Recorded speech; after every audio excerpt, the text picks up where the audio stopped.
Mr. Chairman, this amendment would exempt anyone in DACA or who's been given temporary protected status from the provisions of this bill.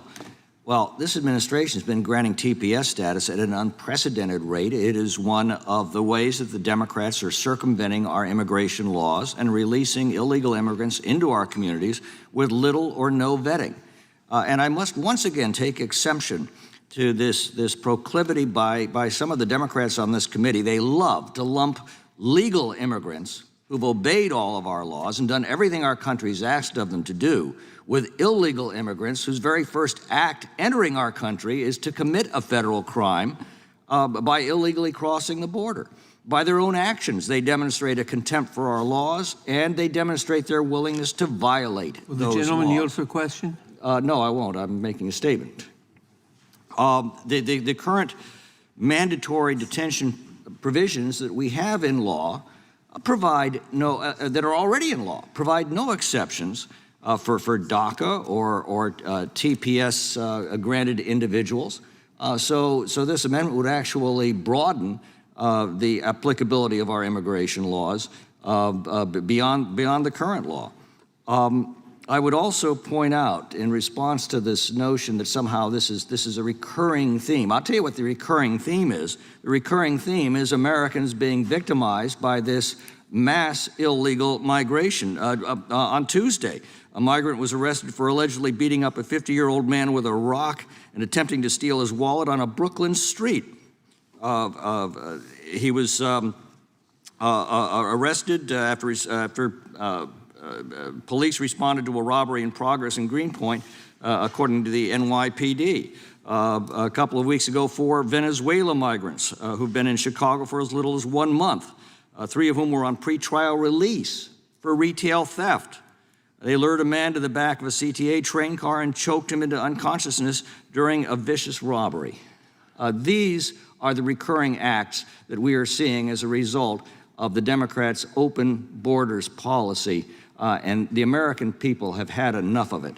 I just hope that they're watching these proceedings today and realize how the Democrats have not only unleashed the worst illegal mass migration in recorded history, but have defended it every day in this committee for the last 3 years. And now we're seeing the results of it in our communities. And with that, I'll yield back. Gentleman yield for a question now? Sure. Gentleman yields to the gentleman from New York. Thank you. You make a point that I disagree with, but I'm not going to argue it. But I will ask you this. You say that we're being victimized by people who entered this country illegally and they have no right to be here and so forth.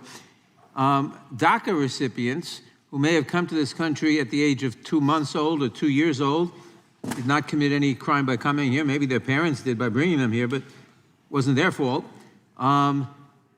Would you accept an amendment if it were just to exempt DACA recipients? Well, the problem is those DACA recipients are now grown-ups, and the first thing we ask of grown-ups in our society is to obey our laws, including our immigration laws. The fact that they've been violating those laws during their entire lifetimes does not excuse them from that. I would suggest that perhaps we should invite them to return to their home countries and apply for admission the way millions of legal immigrants do every year, who obey our laws and respect our country's sovereignty. People who know only the United States and regard it as their home country because they've been here since they were 2 months old. Granted, that is an exception. I would have to agree with you on that point. However, if we allow such exceptions, we simply invite a new wave of illegal immigration, bringing new 2-month-olds into the country to acquire the same rights over time. That's the problem that we have in this discussion right now, Mr. Nadler. I mean, there are many of us who would like to address that issue that you raised, the 2-month-old who's brought into this country and has grown up here and knows no other. But we cannot address that until we have secured our borders and restored our immigration laws, because if we don't do that, we're simply inviting new waves, as this administration has over the past 3 years. So let us fix the problem, and then we can address the issue that you raise. I yield back. Gentleman yields back. Who seeks recognition? Gentlelady yields back. Gentleman from Arizona is recognized. Thank you, Mr. Chairman. I move to strike the last word. Gentleman is recognized for 5 minutes. Thank you. I oppose this, this amendment. I want to remind everybody what we're talking about is robbery. Yeah. If you commit a robbery, you're going to be detained. Doesn't matter whether you're DACA or not DACA, that's a serious crime. You're going to be detained. Now, when we hear stories like the ranking member was talking about, he said, what about the kid who was brought over when they're 2 months old? This is the only country they've known. Or 2 years old, or 12 years old, or 16 years and 6 months, or 17 years and 5 months. You cannot rationalize that away in that generic fashion, the way that the ranking member desires to.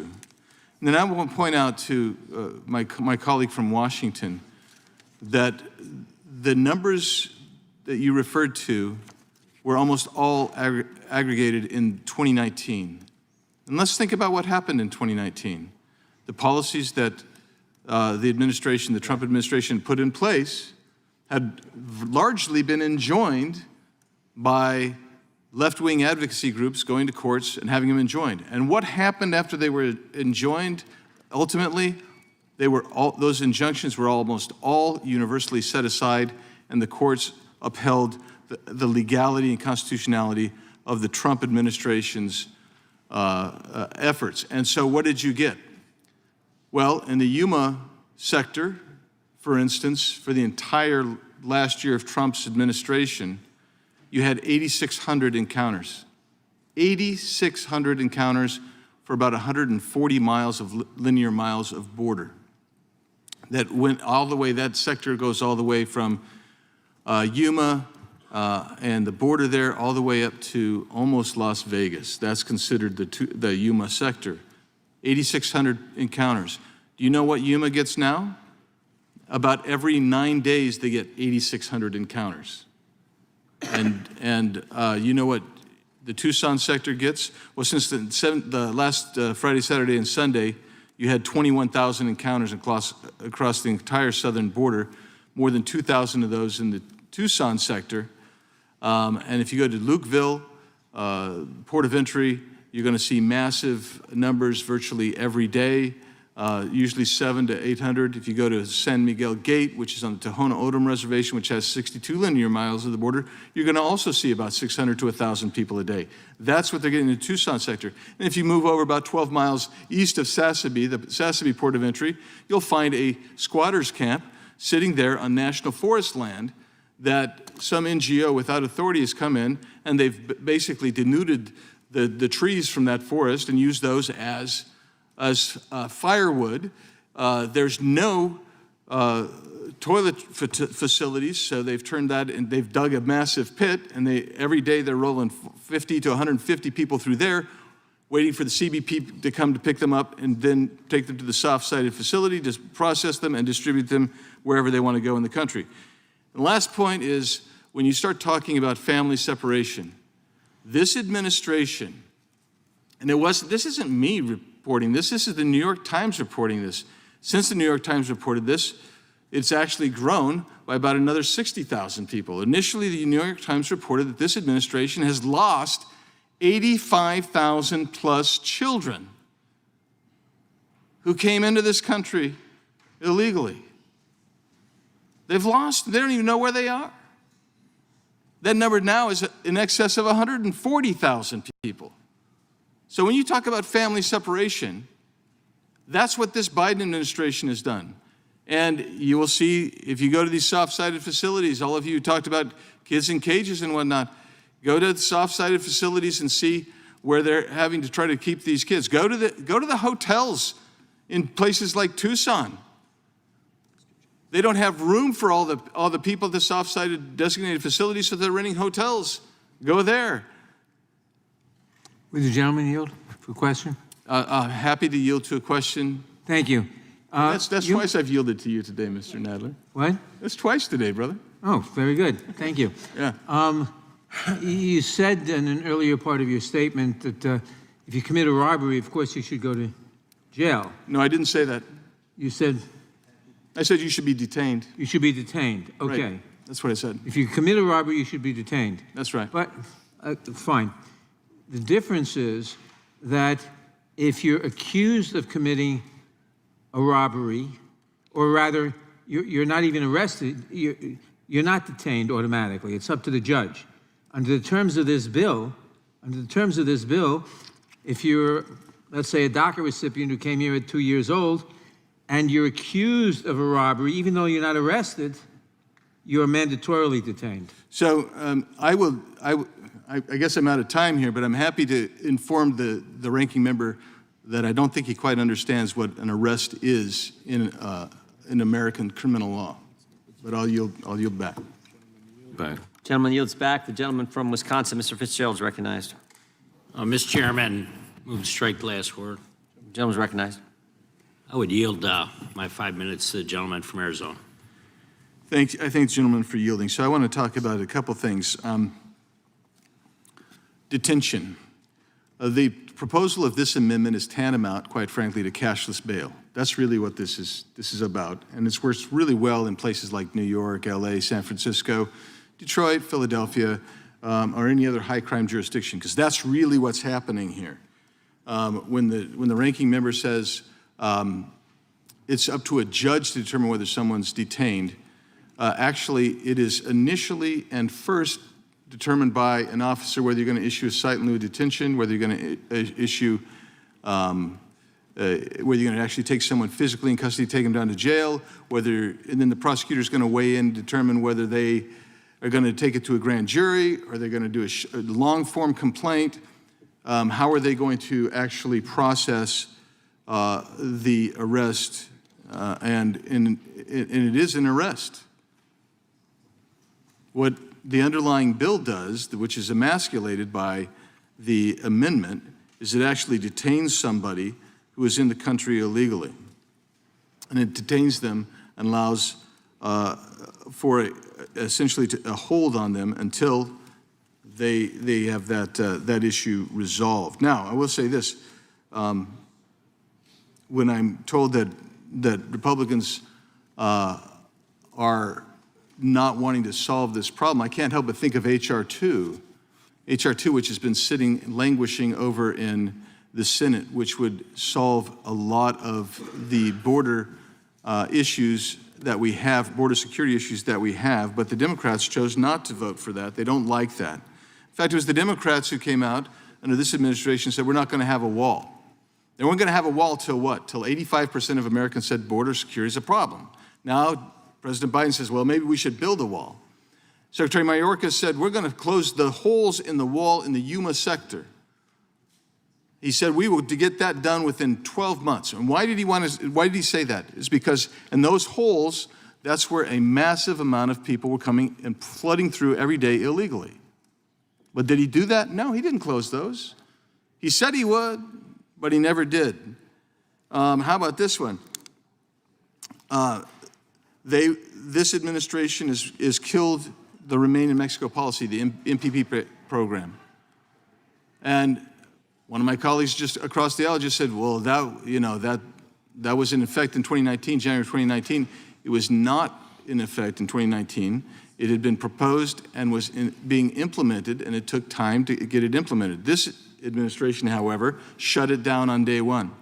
This administration has proceeded to shut down through massive uses of executive orders, anything and everything that might bring the border under control. So when my colleagues across the aisle say, we really want to we just like the Republicans want to bring this under control, the Title VIII allows this administration to actually bring the border under control and close it if the president deems it necessary.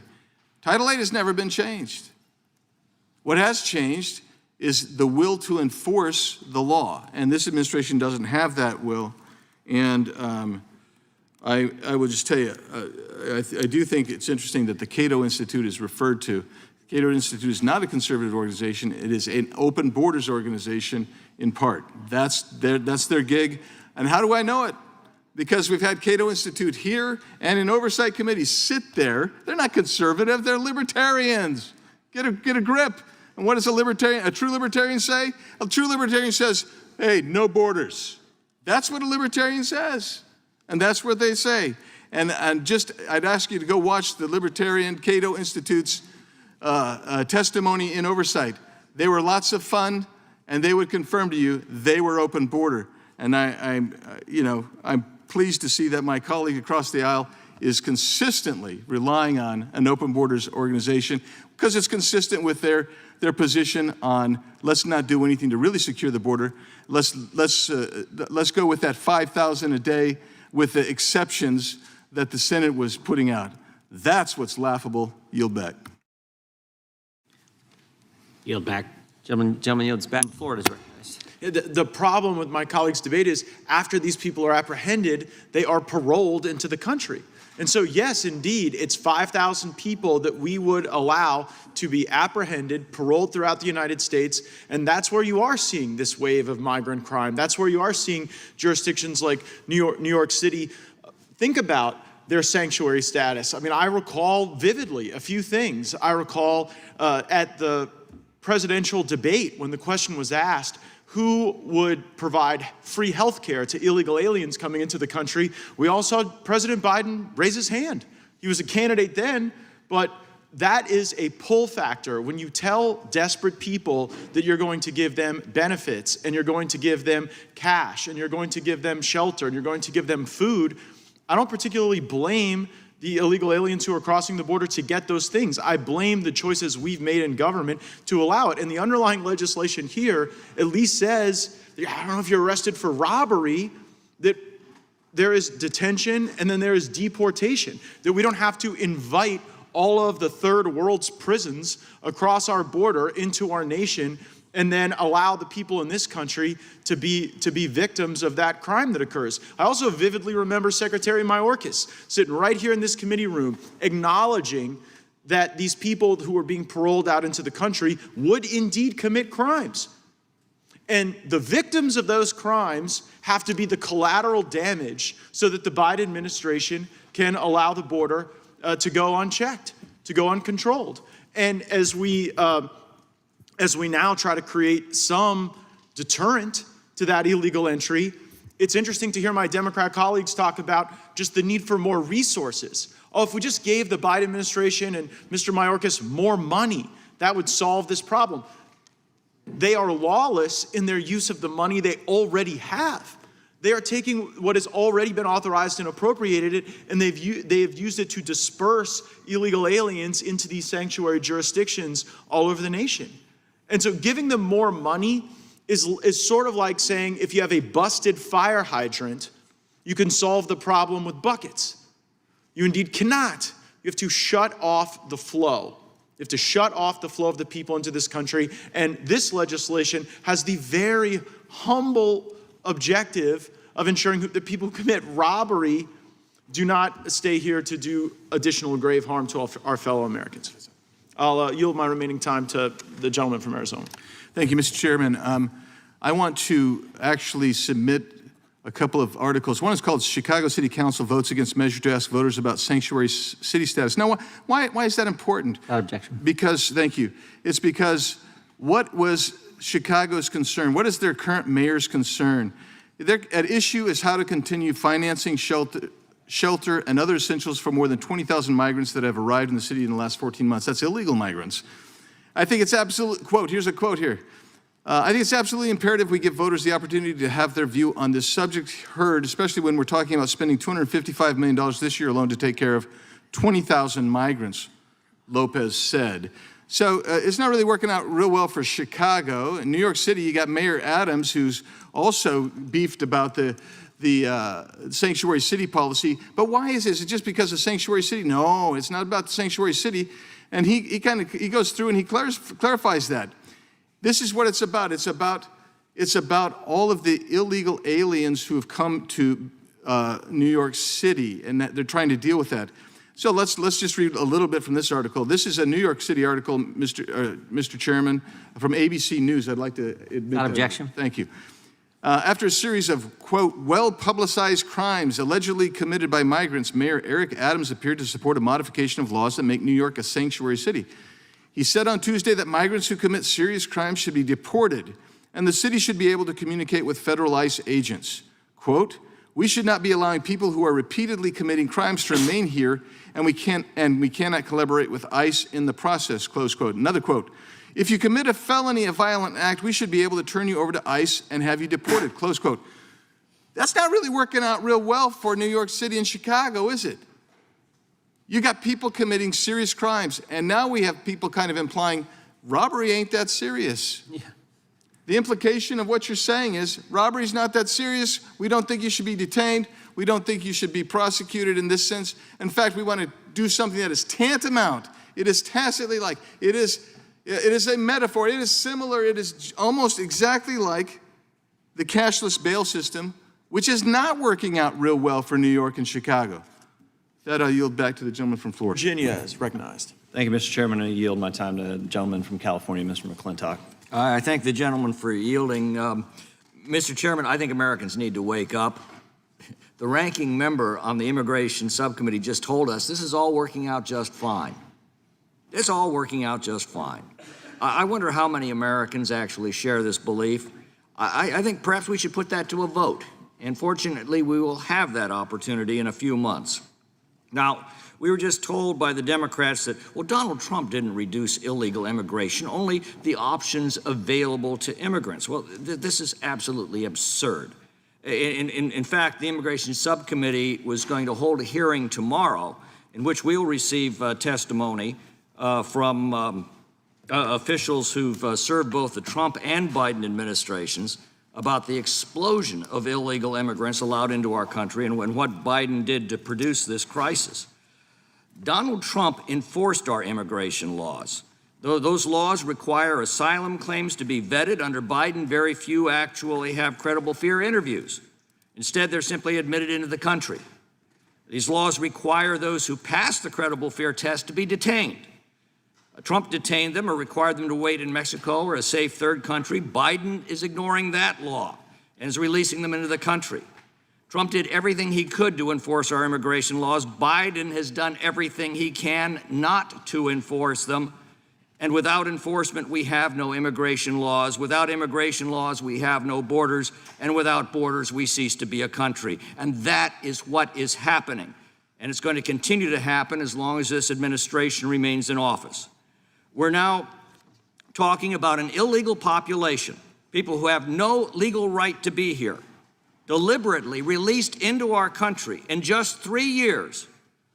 And between releases and gotaways, that population is now exceeding the size of the entire state of Missouri, our 18th largest state with 8 congressional districts. That's what's happened to our country in 3 years. An entire state of Missouri has been added to our population.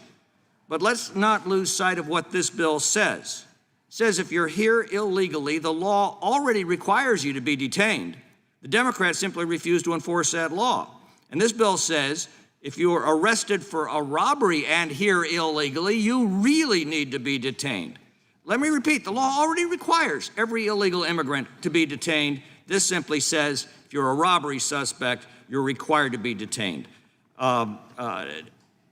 We have provisions of law right now, and they've had it for decades, that require mandatory detention for aliens accused of crimes such as those involving moral turpitude, for committing drug offenses.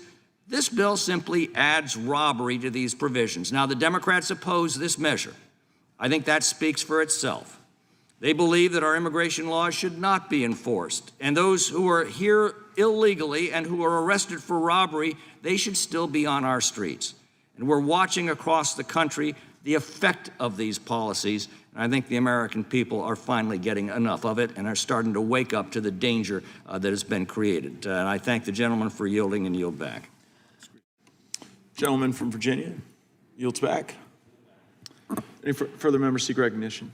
Gentleman from New Jersey, recognized for 5 minutes. Thank you, Chairman. I don't know where to begin. I almost don't know what to say. So let's think of some of the statements that were made on the other side, supposedly factual statements. Our cities are safer now because our borders are open.